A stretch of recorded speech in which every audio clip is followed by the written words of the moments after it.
خواجہ خواجگاں جناب خواجہ اجمیر حضرت معین الملت والدین حسن سنجری رحمۃ اللہ علیہ سن 537 ہجری 1142 عیسوی کو اس وقت کے افغانستان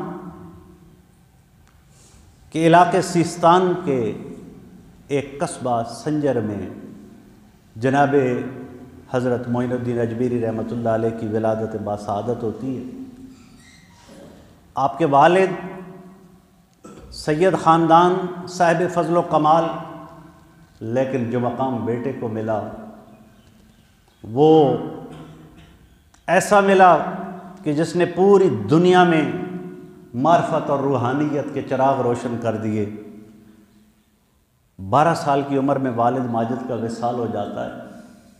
یہ بچہ جو سنجر کے اندر پیدا ہوا، 12 سال کی عمر میں والد کا سایہ سر سے اٹھ گیا۔ اپنی ماں سے عرض کرتے ہیں کہ ماں میں سمرقند جانا چاہتا ہوں تحصیل علم کے لیے۔ حضرات ذی بقار آپ تحصیل علم کے لیے سمرقند چلے جاتے، وہاں پر علم کی تحصیل کرتے ہیں، قرآن و حدیث کا علم حاصل کرتے ہیں۔ آپ سمرقند سے عراق روانہ ہوئے۔ اب یہ سفر آپ کا روحانی تحصیل کا سفر ہے۔ اب والدہ کہاں ہیں، گھر کہاں ہے، باغات کہاں رہ گئے؟ علم کے لیے سمرقند، وہاں سے اب مرشد کی تلاش میں، اور ہارون کے قصبے میں جناب حضرت حسن سنجری رحمۃ اللہ علیہ، حضرت خواجہ عثمان ہارونی رحمۃ اللہ علیہ کی درگاہ سے گزرتے اور رک جاتے۔ آپ کو اپنا وہ سفینہ مل جاتا ہے، اپنا وہ سمندر مل جاتا ہے جہاں سے آپ نے سیراب ہونا ہے۔ آپ اس بحر کرام کے کنارے پر نہیں رہتے۔ حضرات ذی وقار اپنے پیر و مرشد ان کی خدمت میں جب حاضر ہوتے، پیر و مرشد اپنی نگاہ ولایت سے آپ کو اپنے قریب کر لیتے، بیعت کا سلسلہ شروع ہو جاتا ہے۔ اور روایت میں آتا ہے ایک میں کہ 2.5 سال آپ اپنے مرشد کی خدمت میں رہے، میں آتا ہے 20 سال تک اپنے مرشد کی خدمت کی۔ اور جو وہ خدمت کا سلسلہ ہے اس پر اگر کتابیں لکھی جائیں تو لکھی جا سکتی ہیں، لیکن بات ہم نے آگے لے کر جانی ہے۔ جناب حضرت حسن سنجری رحمۃ اللہ علیہ آپ کو ایک بہت ہی خوبصورت موقع اپنے مرشد کریم کے ساتھ سیر و سیاحت کا مل جاتا ہے۔ حضرت عثمان ہارونی پیشانی حسن سنجری میں آنے والے ادوار کی جھلک دیکھ لیتے۔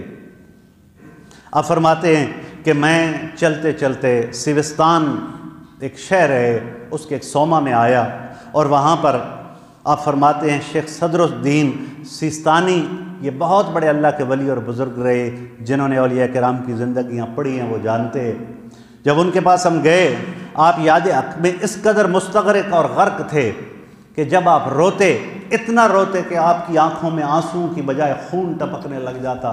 حضرات ذی وقار آج ایسا آدمی شاید روئے زمین پر کہیں ڈھونڈے سے ملے یا نہ ملے، لیکن یہ حسن سنجری اس نوجوان کی قسمت تھی کہ جناب حضرت شیخ صدر الدین سیستانی جیسے لوگوں کے ساتھ اپنے مرشد کی معیت میں ان کی ملاقات ہوئی۔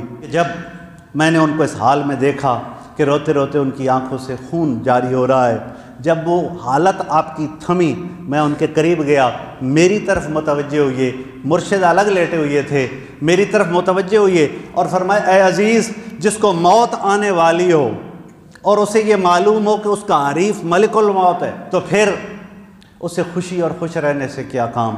اور پھر آپ فرماتے اے عزیز من، اگر تمہیں ان لوگوں کا حال معلوم ہو جائے جو زیر خاک جہاں بچھوؤں کے بسیرے ہیں وہاں لیٹے ہوئے ہیں، اور تمہیں آ کر بتا نہیں سکتے کہ نیچے کیا حال ہو رہا ہے، جناب حضرت شیخ صدر الدین سیستانی سے روتی آنکھوں بہتے آنسوؤں کے ساتھ حسن سنجری اٹھتے ہیں۔ صبح ہوتی ہے، آپ کا سفر سوئے کعبہ ہو جاتا ہے۔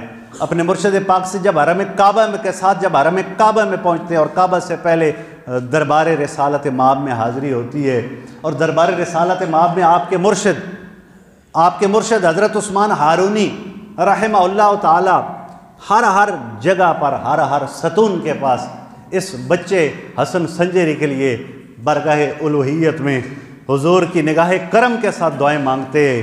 آپ ابھی وہیں پر اپنے حرم کے سفر میں ہیں، خواب میں بشارت ہوتی ہے، دیدار رسول ہوتا ہے، آقا دو جہاں صلی اللہ علیہ وسلم کی زیارت نصیب ہوتی ہے، اور حضور ڈیوٹی لگا دیتے ہیں کہ اے حسن سنجری، تمہارا مقام ہندوستان ہے، تو نے ہند کے ان لوگوں کو کفر کی وادیوں سے نکال کر ایمان و اسلام کی نور اور روشنیوں کے اندر لانا ہے۔ اپنے مرشد کے ساتھ واپس جاتے ہیں، کہاں جاتے ہیں؟ اسی جگہ جہاں بیعت ہوئی تھی، ہارون میں، اور قصبہ ہارون میں پہنچ کر آپ کے مرشد آپ کو اپنا خرقہ خلافت پیش کرتے ہیں۔ آنے والا جس کی عمر اس وقت 52 سال ہو چکی تھی، جناب حضرت حسن سنجری ہارون سے چلے، سب سے پہلے کدھر آئے؟ سب سے پہلے مرشد کو گوارا نہ ہوا کہ میرا ایسا مرید آج مجھ سے جدا ہو رہا ہے، بغداد تک وہ آپ کے ساتھ آئے، ایک بہت لمبے سفر تک آپ کے ساتھ آئے۔ سب سے پہلے آپ سنجان پہنچے، اور سنجان میں جناب حضرت خواجہ نجم الدین کبریٰ جو حضرت امام رازی رحمۃ اللہ علیہ کے پیر و مرشد ہے، ان کی خدمت میں 2.5 سال گزارے۔ پھر آپ وہاں سے جیلان پہنچے، بغداد کی طرف۔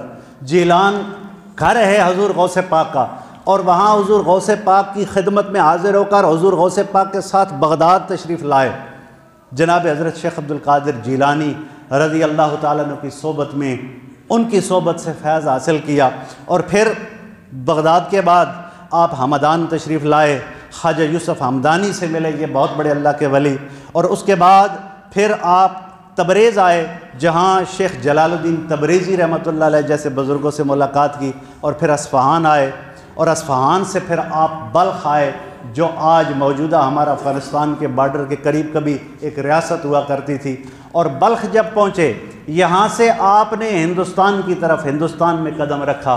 ابھی ہندوستان کے علاقے میں تھے، ایک روز درس دے رہے تھے حضرت خواجہ حسن سنجری معین الدین اجمیری رحمۃ اللہ علیہ۔